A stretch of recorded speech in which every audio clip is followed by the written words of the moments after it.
Hello दोस्तों, आइए आप सबको गंगा स्नान कराते हैं।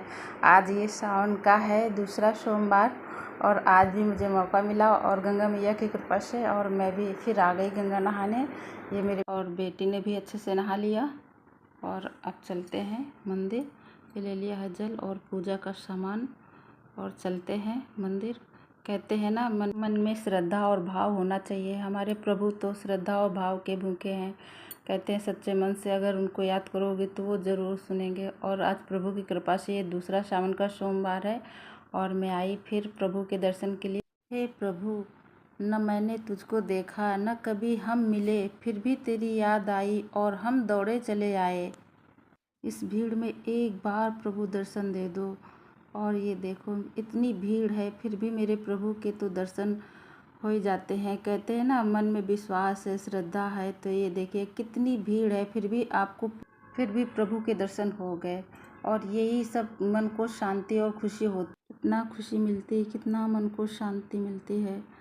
जब खास कर फास्ट हो तो और ऐसा लगता है मंदिर में आ गए तो एक खुशी अलग ही मिल जाती है। ये देखिए मेरे महादेव को पूरा सब्जियों से डेकोरेट किया है।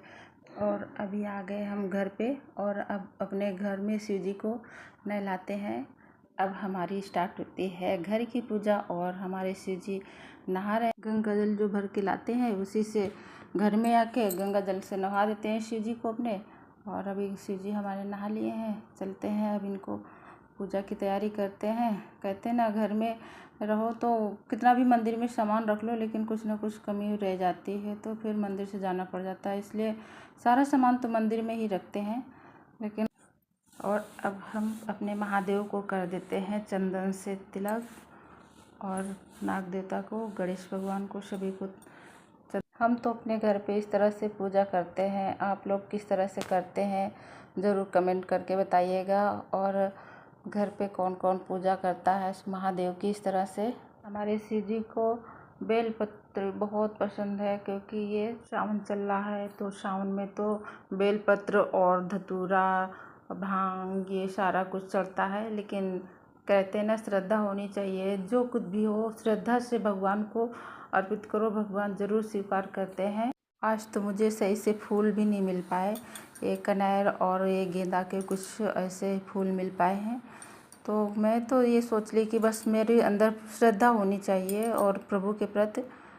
और आज भगवान के भोग के लिए मुझे केला मिल गए और आम मिल गए और ये कटोरी में बतासे हैं। और इतना ही है जो मैं भगवान को अभी सुबह के भोग में चढ़ाऊँगी। ये आम का भी मौसम जा रहा है तो हमने कहा चलो प्रभु को जाते जाते आम भी खिला ही देते हैं। और केला तो 12 मासी है, केला तो मिल जाता है लेकिन फिर भी मैं लेकर आई प्रभु के लिए अपने।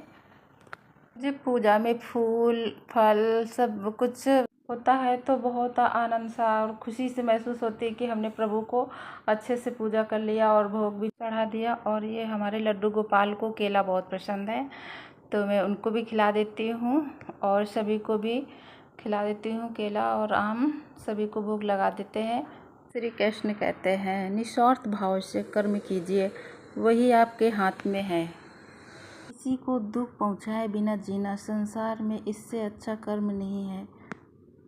मतलब कि इस दुनिया में कौन किसका होता है, जिस पर भरोसा करोगी अक्सर वही धोखा देता है। इसलिए समय कभी नहीं रुकता है और निस्वार्थ भाव से कर्म कीजिए। एक प्रभु का ही दरबार जहाँ पर हर तरह से सुख शांति मिलती है, हर सभी कष्ट दूर होते हैं प्रभु के ही दरबार में और प्रभु के ही दरबार में सुख शांति मिलती है। इसके अलावा दुनिया के भीड़ में कहीं भी जाओगी, कहीं दुनिया में दौलत शोहरत का ही जलवा है। एक प्रभु का ही दरबार है जहाँ न दौलत न शोहरत, सिर्फ श्रद्धा भाव प्रभु जी देखते हैं। इसलिए हमें तो यहीं पे शांति मिलती है। और सबसे पहले गजानन जी की आरती किया, अपने महादेव की आरती करते हैं। और आप लोग भी आ जाइए, महादेव की आरती करिए। और अभी सावन चल रहा है तो और अभी हमारी आरती हो गई है। अब महादेव को और शंख भी बजा देते हैं। शंख बजा के अभी रख दिया है। घर पे पूजा पाठ करने से घर में एक अलग ही वातावरण रहता है, एक शांति का माहौल और एक ऐसा लगता है मानो मेरे शिव जी आ गए मेरे मंदिर में। देखिए और आप लोगों को भी घर में पूजा इस तरह से करने में अच्छा लगता है तो ज़रूर कमेंट करके बताइए। मुझे तो बहुत अच्छा लगता है। कोई भी अंदर टेंशन हो मन में, सारी टेंशन दूर हो जाती है। और अभी ये शाम का समय है और ये महादेव के लिए खीर पका रहे हैं, क्योंकि सावन में कहते हैं महादेव को खीर बहुत पसंद लगती है और खीर का ही भोग लगाना चाहिए। तो ये शाम के समय हम तो अपने महादेव को खीर ही का भोग लगाते हैं। आप लोग किस चीज़ का भोग लगाते हैं ज़रूर कमेंट करना। तो अपने यहाँ बचपन से देख रहे हैं कि महादेव को शाम को सावन में खीर ही बनती है। और हमें ज़्यादा कुछ तो पूजा के बारे में नहीं पता है कि प्रभु को क्या ही भोग में पसंद है, क्या बनाना चाहिए, लेकिन जो मुझे पता है पूरी श्रद्धा से ही प्रभु को मैं भोग लगाती हूँ। और ये हमने कटोरी ले लिया है और अभी इन कटोरियों में खीर लगा देते हैं प्रभु के लिए। और ये कटोरी हम मंदिर के लिए स्पेशल रखे हुए हैं, तो इसलिए हम मंदिर के बर्तन जो होते हैं वो अलग ही रखते हैं पूजा के। खीर को थोड़ा सा ठंडा कर लेते हैं, क्योंकि गर्म भोग नहीं चढ़ाया जाता है। जिस तरह हम लोगों को है तो उसी तरीके हमारे प्रभु को भी लगता है। इसलिए अब हमारी खीर ठंडी हो गई है। अब चलते हैं, हम प्रभु को भोग लगा देते हैं।